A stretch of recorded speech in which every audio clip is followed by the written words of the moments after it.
Hey guys, what's up? I'm DynaBuster and welcome to Dynamic Revolution. And today is a very special day because today I get to review the Avengers! Yes! Finally I get enough views to make the show worth doing! So let's... What's that, Rex? What? Oh, thanks. Oh, my bad guys. It seems that we're not reviewing the 2012 film, but instead Ultimate Avengers the Movie. Guys, come on, get it. Oh! I had enough views. Oh no. Oh no. Well, I'm canceling your crossover. Well, at least this film won't be bad, right? Right?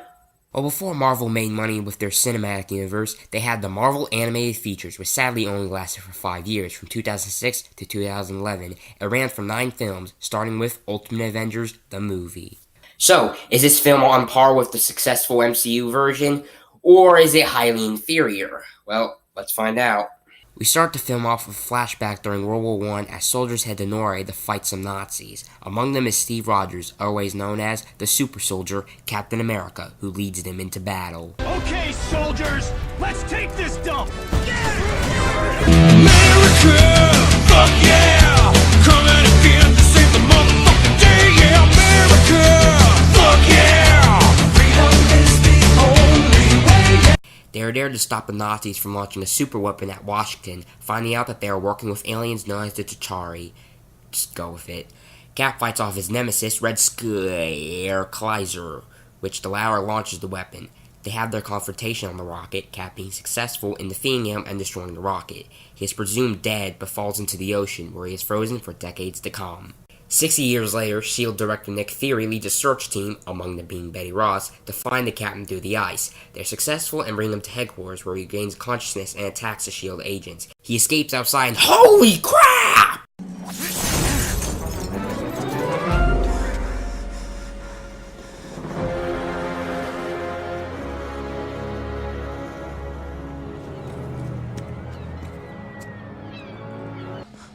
A lot has changed, son.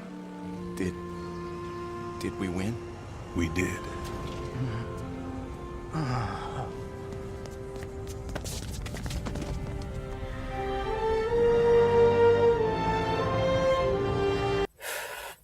Well,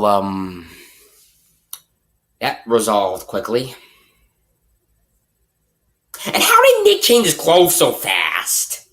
Meanwhile in space, S.H.I.E.L.D. agents working at a satellite are suddenly attacked by a Chitauri ship, forcing Nick Fury to bail on his first plan, which was to create more super soldiers and launch the Avengers Initiative, or in this film, Project Avenger.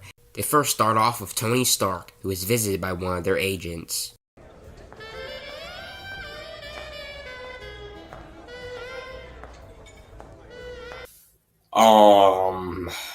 Nice, buddy! My thoughts exactly. This is Natalia Romanoff, aka the Black Widow. I prefer to call her my number one. Yeah, whatever. We both know you're not here busting my chops over tardy components. What do you really want? This guy. Iron Man. Why come to me? I think you know him. In fact, I think he came to you for his armor. Please, I'm insulted. Stark Industries doesn't make cheap toys. I mean, it's not like I'm Iron Man. After he refuses, they then next go to Hank Pym, aka Giant Man, and his wife Janet, otherwise known as the Wasp. And by looking at her costume, you can tell that this film does not hesitate on sexualizing their female characters. When next they're going to start sexualizing Bowser? Okay, that just happened.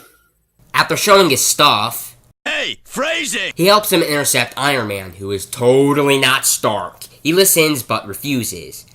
Okay, that was a pointless scene. Last is the God of Thunder himself, Thor, who is not too busy using his mighty Mjolnir Stormbreaker against whale poachers.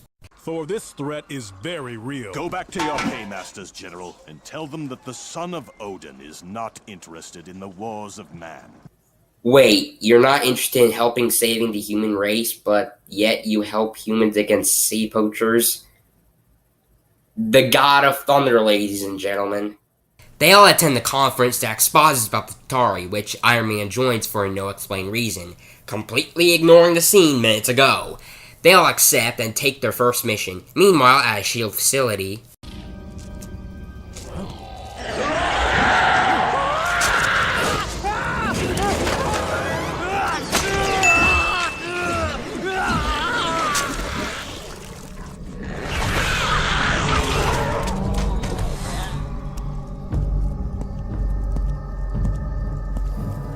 the Avengers deploy to the facility and fight off the defense systems that were hacked by the Chitauri.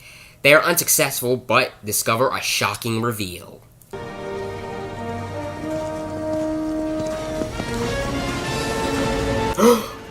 It was basically obvious! Fury scolds them, causing them to break up. Oh no, they broke up. Clearly they won't reunite at the film's climax. With the Avengers disassembled, Fury goes with his first plan, which was to use super soldiers. Unfortunately, he finds out that Bruce Banner, who was working as a scientist for S.H.I.E.L.D., was only using the serum on himself to control the Hulk. Wait, wasn't the serum the reason he became the Hulk in the first place by using gamma radiation? Anyways, he tests it on himself, thus transforming into the Hulk. Get out of there, Bruce!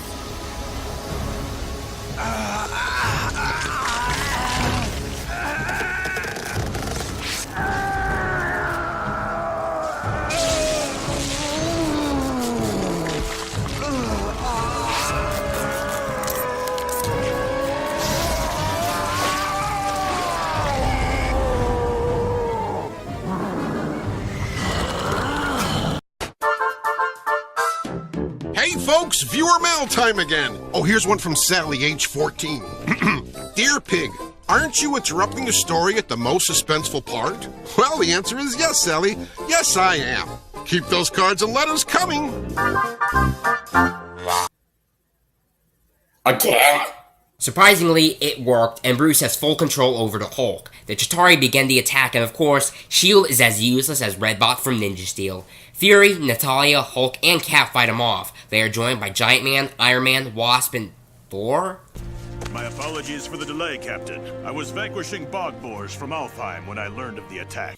Oh, I'm sorry, I thought you were interested in help saving the human race. Ass. They are all successful in defeating the Chitauri, but Banner loses control of the Hulk and goes savage, yeah! Which causes him to fight the Avengers. Betty retrieves his medication, which they inject into him, causing him to revert back to Banner. The latter is placed into custody while our heroes celebrate their victory, ending our film. Now time for analyzation time.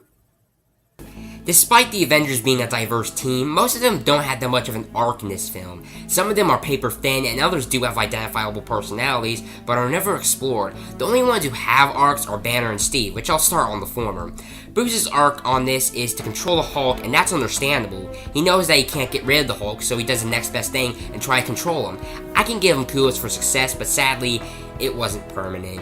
Now for Steve, he's in a time that he's unfamiliar with and has to adapt, but he's missed so much over the years where it seems depressing that so much has been taken from him. The animation is okay, the character designs are neat, but my gripe is that the lighting on them seems to separate them from the background. The way how animation works is for both the characters and the background blend together, so the former doesn't seem to be photoshopped in.